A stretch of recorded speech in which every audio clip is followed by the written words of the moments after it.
Muy bien, si tienen sus Biblias, hermanos, les voy a invitar a que las abran a la epístola de Judas. La epístola de Judas. Estamos en esta epístola de Judas y vamos a estar en ella unas semanas más.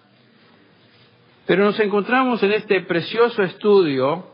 El libro de Judas es el penúltimo libro de la Biblia. Aunque es una epístola corta, tiene un mensaje sumamente importante y significativo a la luz del contexto religioso en el cual nos encontramos hoy. La epístola es un llamado a defender la fe del Evangelio.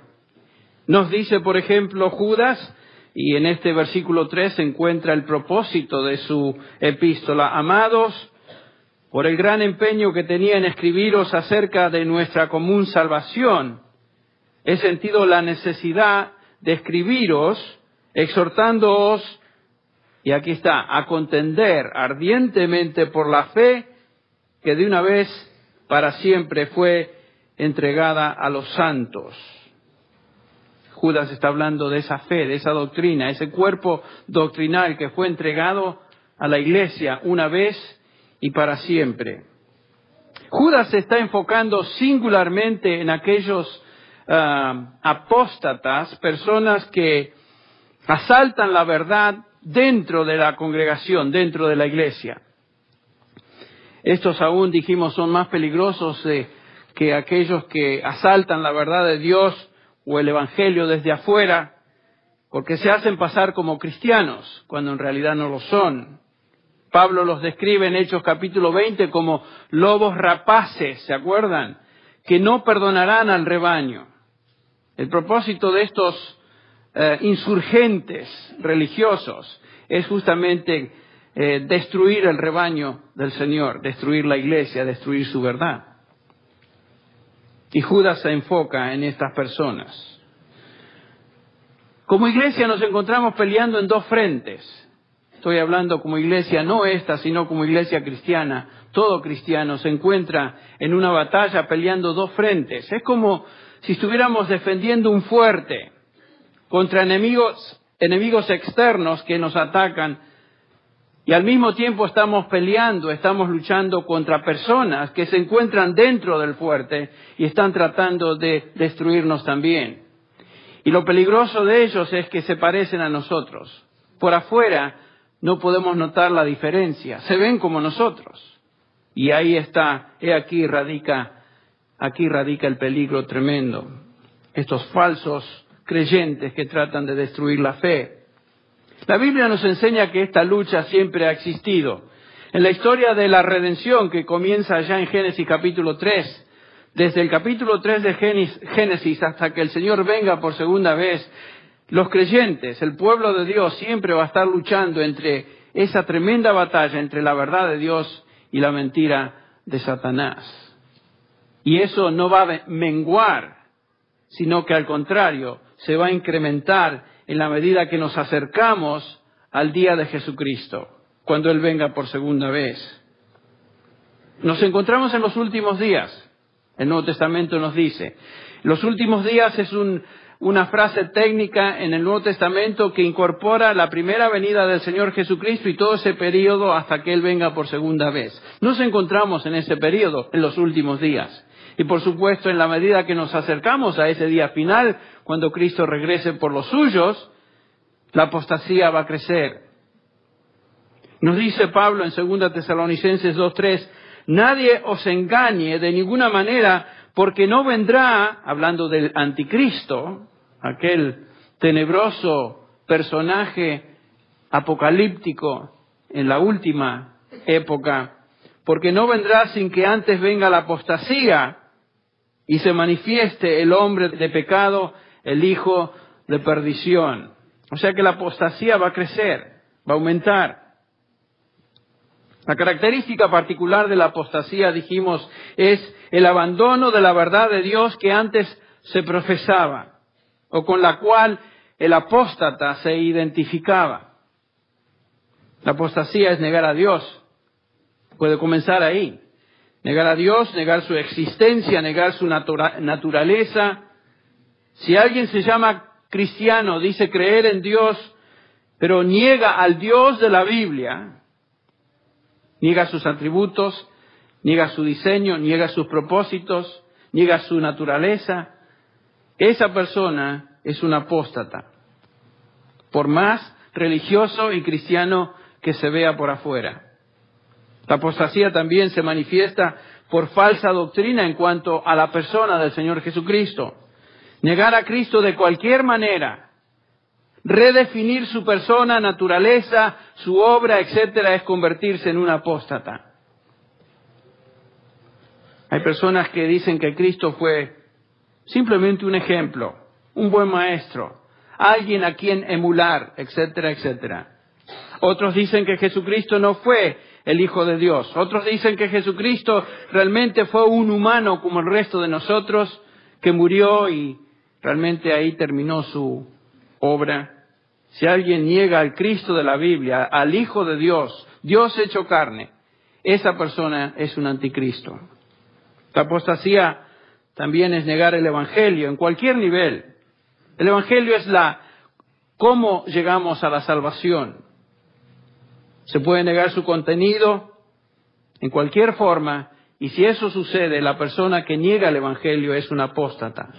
Pablo describe, por ejemplo, el descenso final y rechazo del Evangelio por parte de un apóstata, cuando nos dice en 2 Timoteo 2, capítulo 2, versículo 3, porque vendrá tiempo, dice, cuando no sufrirán la sana doctrina, sino que teniendo comezón de oír, escuche bien, se amontonarán maestros conforme a sus propias concupiscencias y apartarán de la verdad el oído y se volverán a fábulas. Eso es una característica de un apóstata. Está en la iglesia, escucha la verdad, pero realmente no le interesa la verdad y con el tiempo asisten o van a lugares donde se hacen de maestros conforme a sus propias concupiscencias, personas que vivan y sean como ellos. Y dice acá que se apartarán de la verdad su oído y se volverán ¿a qué? A fábulas, inventos, mitos, etcétera. Eso es apostatar. La apostasía, en resumen, es negar a Dios, al Dios verdadero, negar a Cristo, negar el Evangelio, que es el camino de salvación, y negar la doctrina sana. Todo esto, finalmente, conduce, por supuesto, a una vida corrompida. Hombres, dice Pablo, amadores de sí mismos, amadores de los deleites más que de Dios, que tendrán la apariencia de piedad, pero negarán la eficacia de ella. Es obvio, una persona, por más religiosa que sea por afuera, va a llegar el momento cuando va a demostrar con su conducta su corrupción, porque el Espíritu Santo no reside en ellos, no han sido transformados. Su problema no es intelectual, su problema es un problema del corazón. Su corazón es corrupto, por lo tanto sus acciones son corruptas también. Cristo los describiría como aquellos que aman las tinieblas más que la luz. Esto es lo que Pablo también enseña en Efesios 4, cuando nos dice, andan en la vanidad de su mente,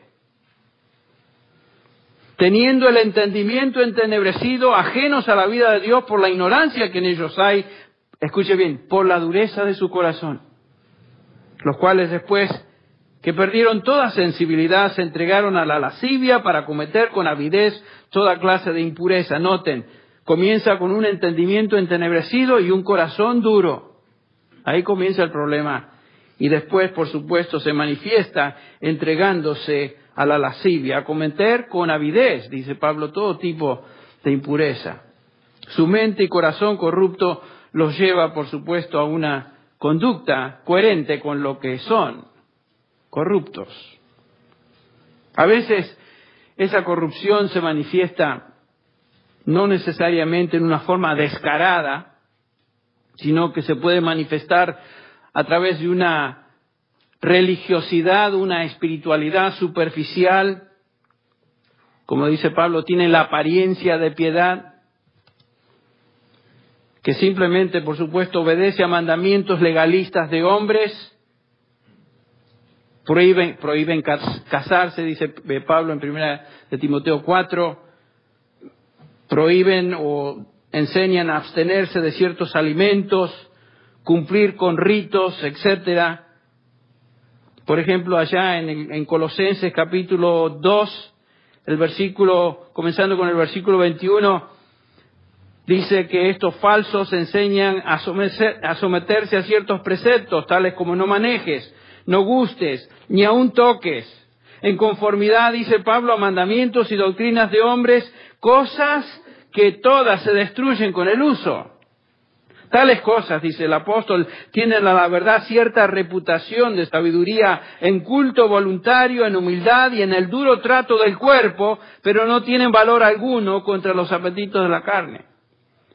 Hay gente que demuestran su corrupción a través de una falsa o superficial religión, donde guardan ritos, guardan mandamientos de hombres, prohíben casarse, se mortifican, se latigan, van de rodillas sangrándose a pagar por sus pecados en frente a quién sabe qué, a una virgen o a un santo particular, etcétera. Todo eso es corrupción. Eso es apostasía de la verdad. Otras veces la corrupción es una iniquidad descarada, como Judas describe a estos hombres que dice que andarán según sus malvados deseos en el versículo 18 de esta epístola que estamos estudiando. Cometen hechos vergonzosos, pasiones vergonzosas, como dice Pablo en Romanos 1. Y lo triste de todo esto, tal vez lo peligroso de todo esto, es que esta apostasía surge o nace dentro de la iglesia visible. Es el resultado de personas que se introdujeron en la iglesia sin que nadie las notara, sin que nadie se diera cuenta. El versículo 4 de Judas nos dice, entraron encubiertamente, a escondidas. Y por supuesto, si pudiéramos ver a los apóstatas cuando vienen, no los notaríamos porque se sentarían en nuestras bancas, se vestirían bien, traerían su Biblia, cantarían los himnos y nadie notaría que son falsos. Nos dice aquí Judas en el versículo 12, estos son escollos ocultos en vuestros agapes, en vuestras celebraciones, en vuestras cenas. Un escollo es una roca debajo del agua, donde el barco se acerca y no se da cuenta, de repente choca y se destruye. Dice, son escollos ocultos en vuestros agapes, cuando banquetean con vosotros sin temor. ¡Ja! Van a los banquetes, van a las cenas, a las potlucks, como tenemos acá. Felices de participar de comida. Claro, es gratis. No estoy diciendo que no disfrutamos todos de esta comida, pero lo que está diciendo el apóstol acá es que, o Judas, es que estos falsos hermanos se introducen y disfrutan de todo, la comunión, etcétera, y los vemos y pensamos que son de los nuestros, pero no son de nosotros. Y siempre ha habido apóstatas dentro del pueblo de Dios. No es algo nuevo. En el Antiguo Testamento hubieron apóstatas más. Casi toda la nación de Israel, la mayoría de los judíos, la mayoría de los hebreos, fueron apóstatas. No siguieron al Dios verdadero. Por eso Pablo nos recuerda en Romanos 2:28, pues no es judío el que lo es exteriormente, ni es la circuncisión la que se hace exteriormente en la carne, sino que es judío el que lo es en lo interior, y la circuncisión es del corazón, en el espíritu. Lo que está diciendo Pablo es que realmente no todos son israelitas los que descienden de Israel. Es lo que dice en el capítulo 9, versículo 6 de Romanos también. Porque no todos los que descienden de Israel son israelitas o son Israel. Por lo menos está hablando del Israel espiritual. Hay una gran diferencia entre el Israel físico, la nación judía, los judíos por extracción étnica, y el judío espiritual o redimido. Todo el libro de Romanos, la verdad que toda la escritura es un libro del remanente. es el libro de aquellos que son hijos de Dios, los verdaderos, que están rodeados de falsos. El Señor dice, a Jacob amé y Esaú odié. No quiere decir que el Señor tenía rencor para con Esaú. A Jacob escogí, fue parte del remanente, así como Isaac lo fue. A Esaú el Señor rechazó, a Ismael el Señor rechazó. Y en la iglesia visible, la cristiandad, existe lo mismo. Muchos se declaran cristianos, multitudes se profesan ser cristianos, pero dentro de esas multitudes, dentro de esa cristiandad, se llame católica romana, se llame griega ortodoxa, se llame protestante con alguna denominación particular, bautista, metodista, presbiteriano, lo que sea, dentro de esa multitud de cristianos, llamados cristianos, existe una iglesia invisible, que es el pueblo redimido de Dios. Podríamos decir, no todo el que es descendiente de cristianos, así como aplicamos a la nación de Israel, es cristiano. La iglesia invisible es enorme, enorme. La iglesia visible siempre es un remanente. Por eso, en un sentido, no me dejo impresionar mucho cuando viajo y me dicen que en tal país 40 y pico %, 50% de todos son cristianos. ¿Saben qué? Esa es una estadística. Digamos que 45% se autodenominan evangélicos. Eso no quiere decir, sin embargo, que dentro de ese gran grupo de evangélicos todos son hijos de Dios. ¿No es cierto? Entonces, eso es lo que nos está diciendo Judas. Nos está advirtiendo acerca de el apóstata. Y ¿saben qué? El mundo no sabe al vernos quiénes somos de Dios y quiénes simplemente somos llamados cristianos. Nos es difícil a nosotros reconocer quién es un cristiano verdadero a veces, cuanto más el mundo. El mundo no nos reconoce. El mundo no sabe quiénes son hijos de Dios, pero la manifestación de los hijos de Dios es futura. Es futura. Juan nos dice en su primera epístola, capítulo 3, versículo 2, amados, ahora somos hijos de Dios. Y aún no se ha manifestado lo que hemos de ser, pero sabemos que cuando Él se manifieste, habla de la segunda venida de Cristo, seremos, entonces, ¿qué? Semejantes a Él, porque le veremos tal como Él es. El día manifestará quiénes son los hijos de Dios y quiénes no. Junto con el trigo que el Señor siembra o sembró, que son los redimidos, los verdaderos, también Satanás nos dice, planta ¿qué? La cizaña. Y claro, crecen juntos, trigo, cizaña, y por afuera se ven casi idénticos. Pero el día va a llegar cuando van a ser separados. Y los hijos de Dios serán manifiestos entonces en toda su gloria, porque ese día seremos transformados inmediatamente, en un abrir y cerrar de ojos, seremos transformados a la imagen de nuestro Señor Jesucristo, si es que estamos vivos todavía, cuando Él venga. Si hemos pasado a su presencia, también seremos glorificados con Él. Pero el día va a separar a los verdaderos de los falsos. Entre tanto, nos dice Judas, tenemos que contender, tenemos que luchar. Tenemos que batallar. Y no solamente ser fieles a un credo, sino contender ardientemente por la fe. Luchar por esa fe.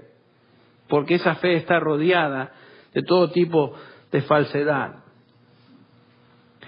Repasemos brevemente lo que hemos visto hasta hoy en Judas. La epístola comienza con un saludo, el versículo 1. Judas, siervo de Jesucristo, hermano de Jacobo, a los llamados, amados de Dios Padre y guardados para Jesucristo. Qué tremenda descripción. En primer lugar dice, yo soy Judas, siervo o esclavo del Señor Jesucristo, porque cuando en realidad era medio hermano del Señor Jesús, lo sabemos, hemos hablado de esto, se podría haber autodenominado Judas, medio hermano de Jesucristo, pero no dice así, dice Judas, siervo, esclavo del Señor Jesucristo. Judas aprendió y reconoció cuál era su relación verdadera con el Hijo de Dios. aunque era medio hermano de él. La misma madre, diferente padre. Cristo fue concebido por el Espíritu Santo. Pero Judas fue hermano de Jesucristo. Sin embargo, aquí se autodenomina siervo de Jesucristo. Y después se dirige a los oyentes, o mejor dicho, a los recipientes de esta carta, y noten cómo los llama.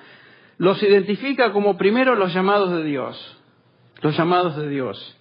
Este es el llamado eficaz de Dios a salvación a los que Él escogió antes de la fundación del mundo. Este no es el llamado general al Evangelio. Por ejemplo, el Señor Jesús nos dice que muchos serán llamados, pocos escogidos. Este es un llamamiento eficaz. Cuando Dios llama a sus escogidos responden. Este es el llamado. Y los hijos de Dios son los llamados de Él, los llamados de Dios, los escogidos de Dios. Y después les llama amados de Dios. No solamente son llamados, sino que son llamados justamente porque Dios nos amó. Puso su amor eterno, incomparable en nosotros antes de la fundación del mundo. Es un amor que no podemos entender. El Señor Jesús, en el capítulo 17 de Juan, se refiere en el versículo 23 a este amor, Padre, que tú tuviste para mí, que es el mismo amor que tú tienes para con ellos. Imagínense, Dios nos ama a nosotros, hijos, como amó a su Hijo, con mayúscula Jesucristo. Y de ese amor, nos dice Pablo en el capítulo 8 de Romanos, nada ni nadie nos va a poder, ¿qué? Separar. Entonces, llamados de Dios, eficazmente llamados, amados de Dios de una forma singular y especial. Y finalmente, Judas acá los identifica como los guardados por o para Jesucristo. Jesucristo nos guarda, nos protege. Él guarda a los que salva. Y nadie, dice el Señor Jesús, nadie jamás los arrebatará ¿de qué? De mi mano. Son sus ovejas. Qué preciosa descripción de los hijos de Dios. Pero en contraste a estos, ahora Judas comienza a hablar de los falsos, los apóstatas, aquellos que no son de Dios. A estos creyentes Judas se dispone a escribirles acerca de su común salvación, nos dice, pero se ve obligado por el Espíritu Santo, vi la necesidad de escribiros acerca de otra cosa. Su intención original era escribirles acerca de esta común salvación, pero ahora les escribe acerca de un llamado imperativo. Ese imperativo es de contender ardientemente por la fe. ¿Por qué razón? Dará el versículo 4. Porque algunos hombres han entrado encubiertamente, los que de antes habían sido destinados para esta condenación, hombres impíos, que convierten en libertinaje la gracia de nuestro Señor, de nuestro Dios, y niegan al Dios único, soberano, y a nuestro Señor Jesucristo. Falsos cristianos, que se hacen pasar por representantes de Dios. Usan su posición dentro de la iglesia para, dice acá, convertir la gracia de Dios en libertinaje. Es cierto que somos seguros en Cristo, que la salvación es segura, que no perecerán jamás, que nadie las arrebatará de mi mano, dice el Señor. Pero eso no quiere decir que vamos a vivir en total libertinaje y pecado. ¿Pecaremos para que la gracia abunde? El argumento de Romanos 6. ¿Pecaremos entonces para que la gracia abunde? En ninguna manera. ¿Cómo es que aquellos que hemos muerto con Cristo, viviremos aún en el pecado? Ese es el argumento. Imposible. Imposible. Sin embargo, hay apóstatas dentro de la iglesia que usan la iglesia como un medio de libertinaje. Claro, hay algunas ilustraciones flagrantes, tremendas, como este famoso obispo episcopal Robinson, que hace unos meses atrás fue ordenado por su denominación episcopal al ministerio cuando es declaradamente homosexual. Este es uno de esos ejemplos de apóstatas descarados. Estos son fáciles de identificar. Son aquellos, dice Judas, que fueron marcados para condenación. Este tipo de apóstata es fácil de distinguir porque su apostasía es tan descarada, pero los apóstatas realmente peligrosos son aquellos que sutilmente se introducen y comienzan a negar, a torcer las doctrinas cardinales de la fe. Estos son los peligrosos. Estos son los peligrosos. Por eso debemos contender. Y ya les dije, en la medida que mejor conocemos la palabra de Dios, conocemos la fe entregada una vez y para siempre, en esa medida estaremos más seremos más capaces de detectar lo que es falso. Los versículos del 5 al 7, Judas, ahora guiado por el Espíritu Santo, describe la destrucción de estos apóstatas. La destrucción de estos apóstatas. Judas no solo llama a la iglesia a contender por la fe, sino que da una tremenda y severa advertencia a los apóstatas que se encuentran dentro de la iglesia. Estos apóstatas, dice Judas, van a ser destruidos. Van a ser destruidos. Y Judas selecciona 3 ejemplos del Antiguo Testamento que ilustran justamente el juicio de Dios sobre aquellos que se acercan a la verdad, contemplan la verdad, se familiarizan con la verdad, pero finalmente rechazan la verdad. Dios va a condenar a tales individuos. 3 ejemplos. En primer lugar, en el versículo 5 nos habla de los judíos que salieron de Egipto, el pueblo de Israel.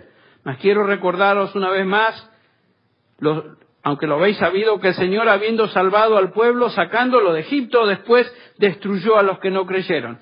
Primer ejemplo, el pueblo de Israel, el pueblo hebreo.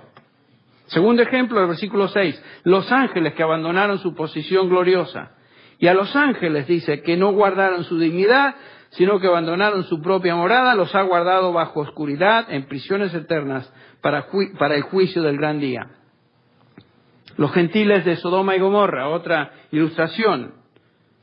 Así también el versículo 7 dice, así también Sodoma y Gomorra y las ciudades circunvecinas, a semejanza de aquellos, puesto que ellas se corrompieron y siguieron carne extraña, son exhibidas como ejemplo al sufrir el castigo del fuego eterno. 3 ilustraciones que nos enseñan que Dios reacciona severamente en contra de la apostasía. No importa dónde se manifieste, no importa que sea el pueblo de Israel, su pueblo escogido, no importa que estos apóstatas sean ángeles o, como nos dice el versículo 7, gentiles, en el caso de estos homosexuales de los cuales hablaremos más tarde. La advertencia es que el infierno más severo y horrible le espera a aquellos que abandonan la verdad, que una vez, aunque sea superficialmente, conocieron, pero rechazaron. Como cristianos y particularmente aquellos que hemos sido salvados, hemos sido llamados a proclamar la verdad de Dios, debemos mantener presente siempre esa realidad y anunciarla en la iglesia, subrayarla en la iglesia. Dice Pablo a Timoteo en el 1 Timoteo 4:6, al señalar estas cosas, al subrayar estas cosas, Timoteo, serás un buen o excelente ministro de Jesucristo. El llamado al ministerio, como lo hemos dicho tantas veces, no es simplemente instruir, sino advertir de aquello que es falso. La primera ilustración que Judas subraya es la apostasía de la nación judía. Otra vez, leo el versículo 5, ahora quiero recordaros, aunque ya definitivamente lo sepáis todo, que el Señor, habiendo salvado al pueblo de la tierra de Egipto, destruyó después a los que no creyeron. Noten lo que dice, aunque quiero recordaros, nos indica que los recipientes de esta carta estaban conscientes, familiarizados con lo que Judas está diciendo. Sabían la historia, conocían la historia de Israel, la liberación de Egipto, que entre paréntesis, la liberación de Egipto es el relato más conocido y significativo en la historia de la nación judía. Su liberación de Egipto. Los apóstoles sin duda habían enseñado a la iglesia esta narración y el significado que esta narración tenía para con la iglesia. El versículo 17 dice, Judas, pero vosotros, amados, tened memoria de las palabras que antes fueron dichas por los apóstoles de nuestro Señor Jesucristo. Les recuerda Judas, miren, ustedes recibieron esta instrucción por parte de los apóstoles. Judas simplemente les recuerda lo que ya habían sido enseñados. Y por supuesto esa es la distinción de un maestro bíblico, ¿no es cierto? Un maestro bíblico siempre recuerda, repite lo que ya se ha enseñado. Pedro hace lo mismo en 2 Pedro 1:12. Por esto yo no dejaré de recordaros, dice Pedro. Por esto yo no dejaré de recordaros siempre estas cosas, aunque vosotros las sepáis y estéis confirmados en la verdad presente. Pedro dice, no importa que sepan esto, yo se los vuelvo a repetir. Es lo que hacemos a veces domingo tras domingo tras domingo. Estamos repitiendo lo que Dios nos dice.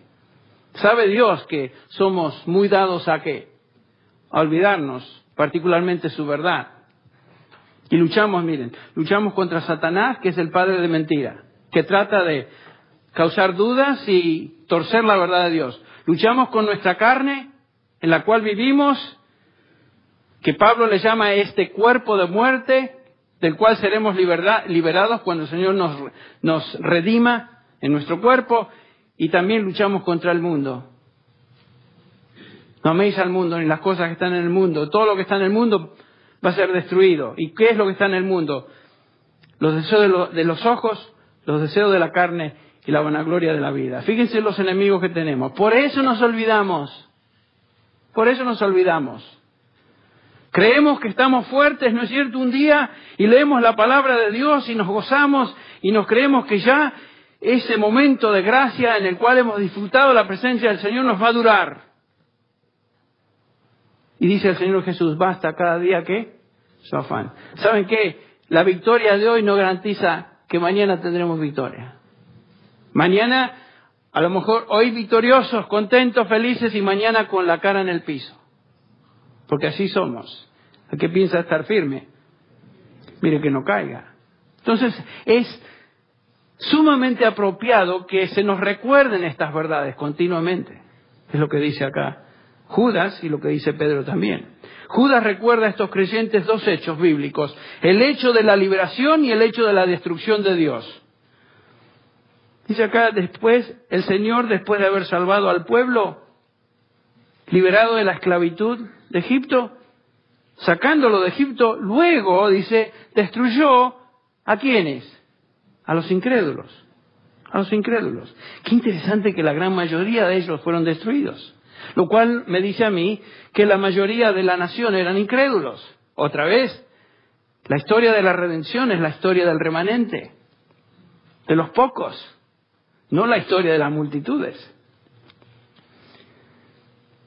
Ustedes recuerdan lo que pasó allá en Egipto. José fue soberanamente y providencialmente traído a Egipto, ¿se acuerdan? Salvó a su familia, vinieron a vivir a Egipto.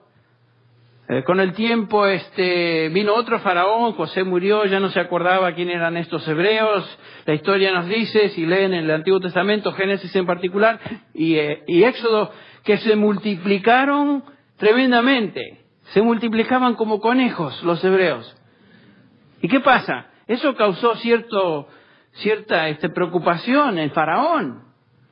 Y dijo, si yo no detengo a estos tipos multiplicarse tanto, uno de estos días van a invadirnos a nosotros.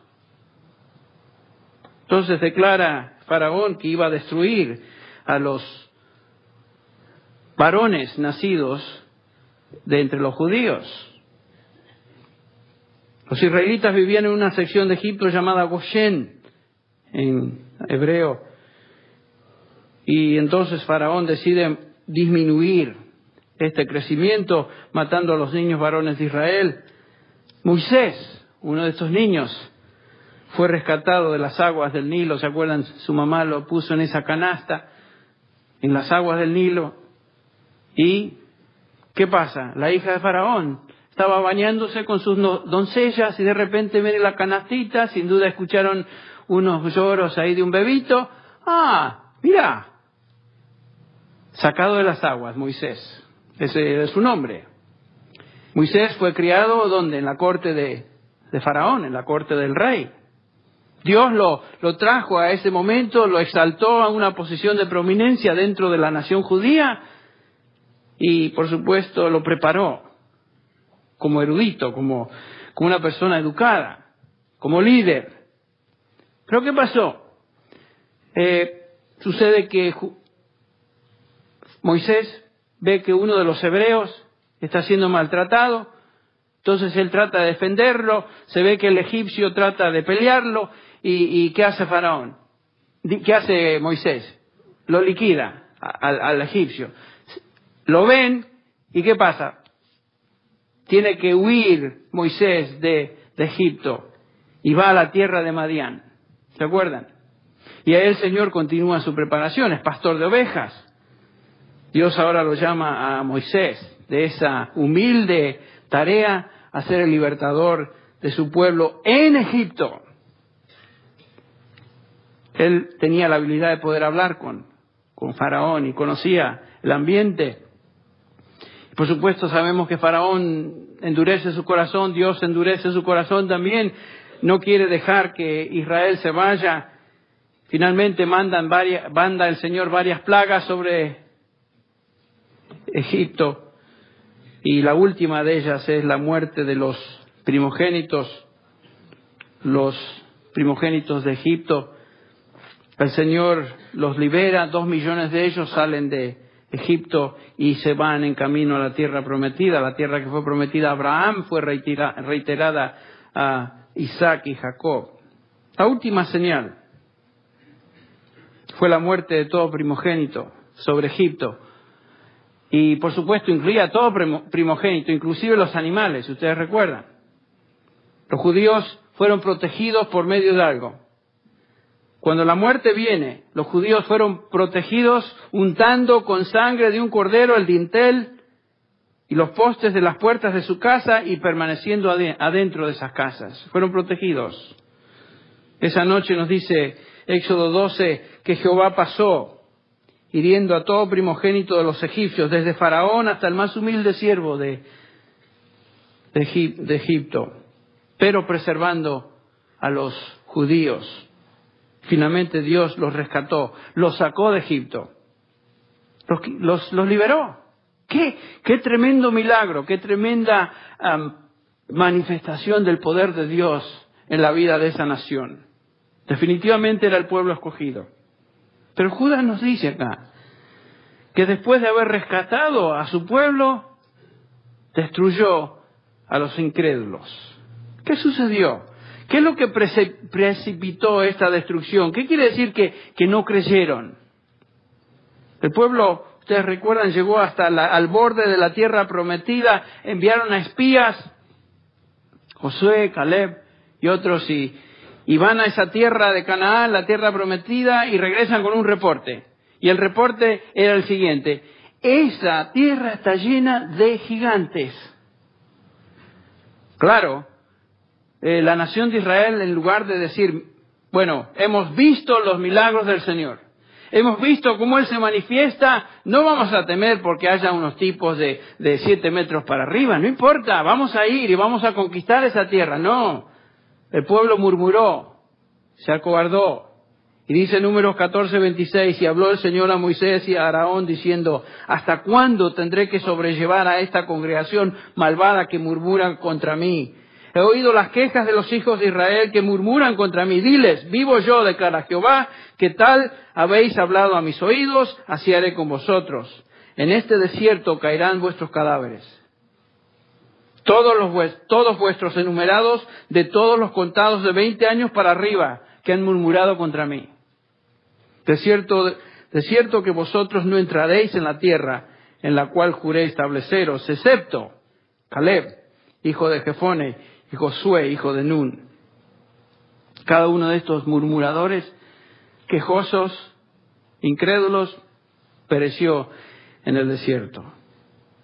Estuvieron por 40 años ahí dando vueltas, en lugar de entrar. Imagínense, dando vueltas, hasta que toda esa generación, ¿qué pasó? Murió.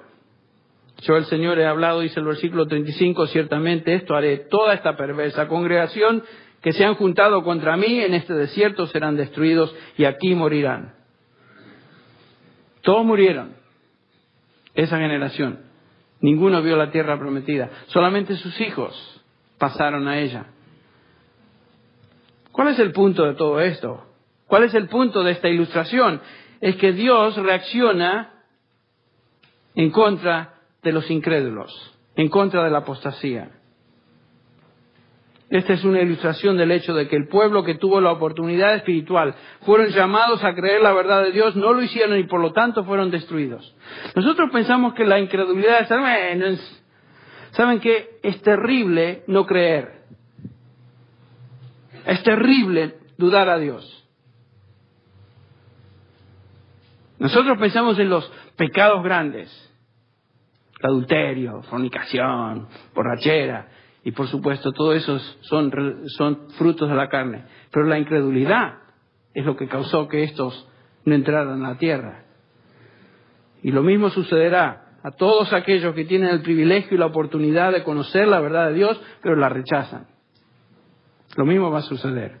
Es una advertencia aterradora a los apóstatas hoy, que se encuentran dentro de la iglesia, están cerca de la verdad, están al borde de la verdad. Casi la abrazan, pero finalmente le dan la espalda y la rechazan. ¿Qué va a suceder con ellos? Van a ser destruidos por su incredulidad. Hebreos 3 nos ayuda a entender tal vez esta realidad, donde el autor de Hebreos nos dice, en el versículo 6, pero Cristo fue fiel como hijo sobre la casa de Dios, cuya casa somos nosotros, si retenemos firme hasta el fin nuestra confianza y la gloria de nuestra esperanza. Por lo cual nos dice el Espíritu Santo, si hoy oís su voz, ¿qué? No endurezcáis vuestros corazones como en la provocación, como en el día de la prueba en el desierto, donde vuestros padres me tentaron al ponerme a prueba y vieron mis obras por 40 años. Por lo cual me disgusté con aquella generación y dije, siempre se desvían en su corazón, no han conocido mis caminos, como juré en mi ira, no entrarán en mi reposo. Corazones torcidos. ¿Se acuerdan lo que le dije? No era un problema intelectual, es problema de un corazón duro. El versículo 12, tened cuidado, hermanos, dice el autor de Hebreos, no sea que en alguno de vosotros haya un corazón malo de incredulidad. Ahí está, incredulidad, para apartarse del Dios vivo. Antes, exhortaos los unos a los otros cada día mientras todavía se dice hoy, no sea que alguno de vosotros sea endurecido por el engaño del pecado. ¿Cuál pecado? El pecado de la incredulidad. Porque somos hechos partícipes de Cristo, si es que retenemos el principio de nuestra seguridad firme hasta el fin. Y otra vez en el versículo 18, refiriéndose al pueblo de Israel, ¿y a quiénes juró que no entrarían en su reposo? Sino a los que fueron desobedientes. Vemos pues que no pudieron entrar a causa de su incredulidad. Otra vez, Dios subraya la incredulidad. Sin fe es imposible, ¿qué? Agradar a Dios. El libro de Hebreos está lleno de estas advertencias. Capítulo 2, capítulo 4, capítulo 6, capítulo 10. ¿Son estos ejemplos de personas que perdieron su salvación? No. No, son ejemplos de personas que se acercaron a la verdad, personas que conocieron la verdad, que participaron de experiencias con el pueblo de Dios, estuvieron tan cerca de la salvación, pero no creyeron, profesaron creer, pero no creyeron. Su castigo será inmenso, su infierno será más severo que si hubieran sido ignorantes de esa verdad. Existen personas en la iglesia hoy, ¿no es cierto?, que vienen domingo tras domingo, escuchan la verdad de Dios, se familiarizan con el Evangelio, hasta pueden compartirlo, y finalmente se apartan de la verdad y viven una vida desobediente a Dios. Estos son apóstatas de corazón. Tal vez no sean líderes, puede ser que no tengan mucha influencia en la iglesia, puede ser que no lleguen a manifestar una conducta, como dije, descaradamente corrupta, pero su corazón está lejos de Dios. Y el problema es del corazón. Tal vez no sean un peligro para otros, pero son un peligro para ellos mismos. En última instancia, a Dios no les interesa a ellos. No les interesa la verdad de Dios. Son religiosos por afuera, pero lo que les espera a ellos por su incredulidad es un infierno aterrador. Dura cosa es caer en las manos del Dios vivo. Es terrible. Una eternidad fuera de la presencia de Dios. Conscientes de que tuvieron oportunidades, conscientes de que tuvieron privilegios en esta tierra, pero nunca abrazaron la verdad de Dios. Siempre se mantuvieron así como oyentes, profesantes. Les hubiera sido mejor no haber nacido. O simplemente ni siquiera haber escuchado el Evangelio, porque les espera un infierno aterrador. Esto es lo que Judas dice advirtiendo a los apóstatas. ¿Qué es lo que causa la incredulidad? A pesar de la verdad a la cual han sido expuestos, el Señor Jesús lo resume de esta manera. Fíjense, esta es la condenación. Que la luz vino al mundo y la luz y los hombres amaron ¿qué? Más las tinieblas que la luz. Escúchame bien, mi querido oyente. Si tú amas tu pecado y tu vida con todo lo que este mundo ofrece, pero no eres expuesto a la verdad del Evangelio y sin embargo lo rechazas, tú amas las tinieblas más que la luz. Y eso te garantiza un infierno aterrador fuera de la presencia del Señor. Tú eres un apóstata de corazón, si esa es tu condición. Los judíos vieron y experimentaron el poder de Dios cuando fueron liberados de Egipto. Fueron guiados por Él 40 años. Vieron todo lo que Dios podía hacer a favor de ellos. Fueron alimentados con maná. Fueron alimentados con codornices. Todos estos milagros de Dios. Sin embargo, fueron incrédulos. Sí. No entraron a esa tierra prometida. Su incredulidad y amor a este mundo, en lugar del amor a Dios, los llevó a la destrucción. Y es mi oración que ninguno se encuentre en esta condición acá, en este lugar. Si tú eres una persona que ha estado asistiendo y escuchando la verdad de la palabra de Dios domingo tras domingo y te has resistido, hoy el Señor te está hablando una vez más. Y como dice la Biblia, si escuchareis hoy su voz, no endurezcáis vuestros corazones. Dios te llama a venir a Él hoy. Dios extiende sus brazos, su invitación. Hablando a los griegos en Atenas, el apóstol Pablo declara, y por aplicación la palabra de Dios nos dice, Dios, habiendo pasado por alto los tiempos de esta ignorancia, ahora manda a todos los hombres. Este es el llamado general. Manda a todos los hombres, en todo lugar, que se arrepientan.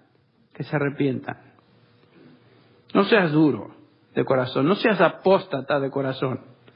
No seas como aquellos que perecieron en el desierto porque fueron incrédulos. Ven al Señor hoy.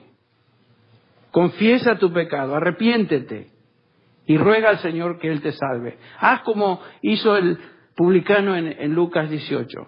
Finalmente dijo, sé propicio a mí, pecador. Y si esa es tu oración, el que a mí viene no lo echo fuera. Dios te va a salvar. Él está dándote una nueva oportunidad hoy. Vamos a orar. Padre, te damos gracias por tu palabra, tu verdad. Una vez más hemos sido expuestos a esa verdad. Padre, pero qué terrible es escuchar la verdad, estar familiarizados con la verdad, reconocerla, aún profesarla, pero Señor, si no ha sido abrazada de corazón, de nada vale.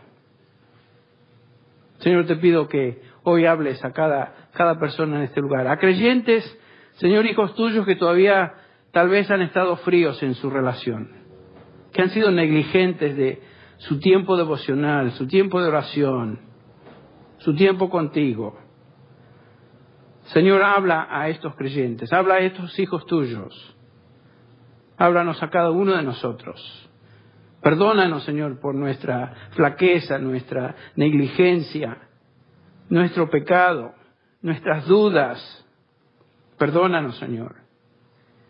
Y si hay personas en este lugar que realmente no te conocen, Señor, ten piedad de ellos hoy. Toca su corazón. Concédeles arrepentimiento. Gracias te damos, Señor, por tu palabra. Gracias te damos por este lugar donde la escuchamos.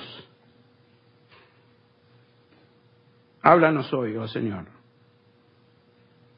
Despídenos ahora, Padre, con tu paz, en el nombre de Jesús. Amén.